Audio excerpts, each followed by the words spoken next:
Hello, friends. Welcome back to Quantum Quandary. We have our final installment of the ODE series, where we're gonna tackle this bad boy, psi double prime minus this product of an arbitrary function omega squared plus omega prime, psi equals 0. This, I'm pretty sure, is a generalization that can be useful in quantum mechanics or in any wave mechanics in general, although I'm not sure in quantum mechanics in particular how you would implement energy with this. But I am going to try later, and we'll see if we can work something out. And we're going to be using these two results that we got in our first two series, in our first two installments of this series, that is, the blue one, the first episode, and the green one from the second episode.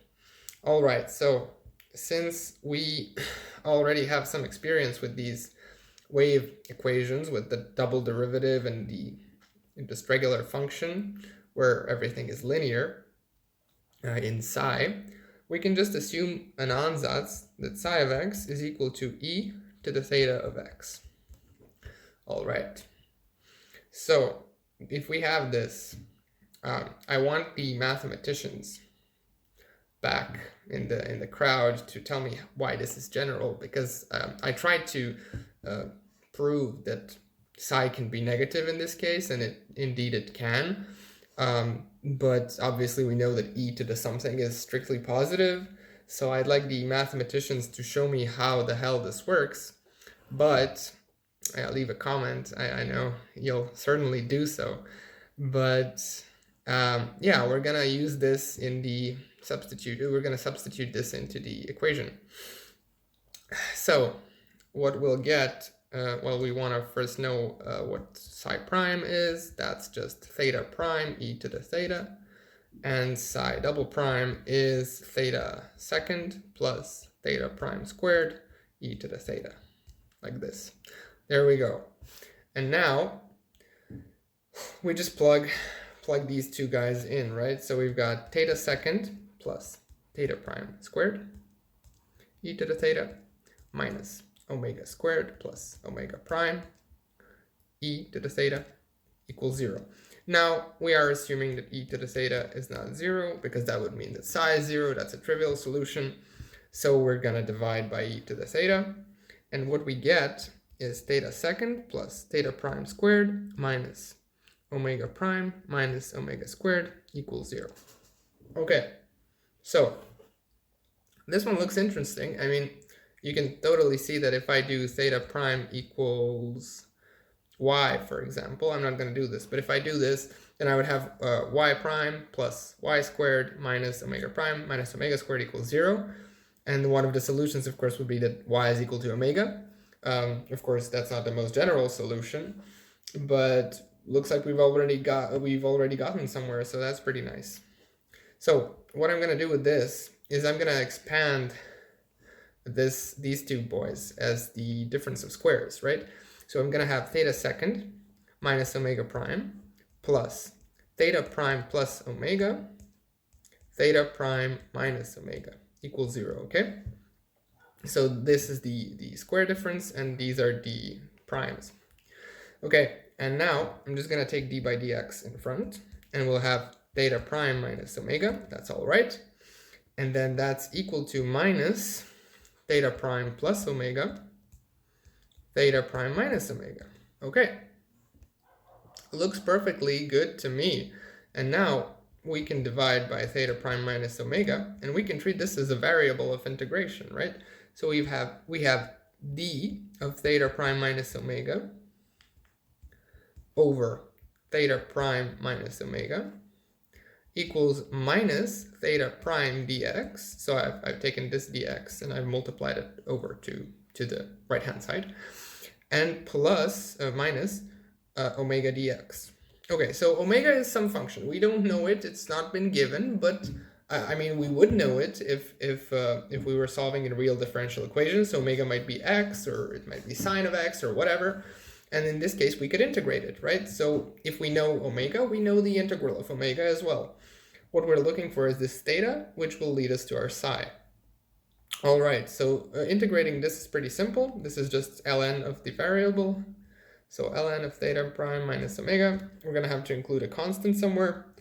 Now the integral of theta prime is just theta, which is perfect. And here we have omega dx.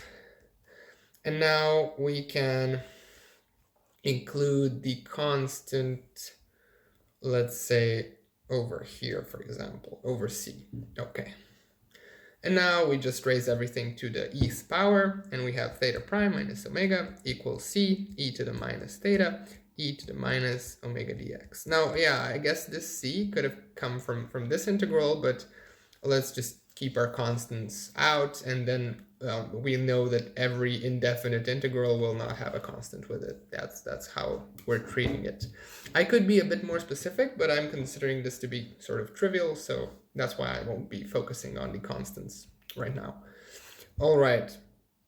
And now this is where I got stuck the first time. It looks kind of weird. Theta prime can't really separate theta prime and omega. But then I thought, let's just multiply by e to the theta. So the theta is on the left-hand side only. So we have theta prime e to the theta minus omega e to the theta equals c e to the minus omega dx. Okay. Now the right-hand side is a function of x, right? This could be some q of x, for example.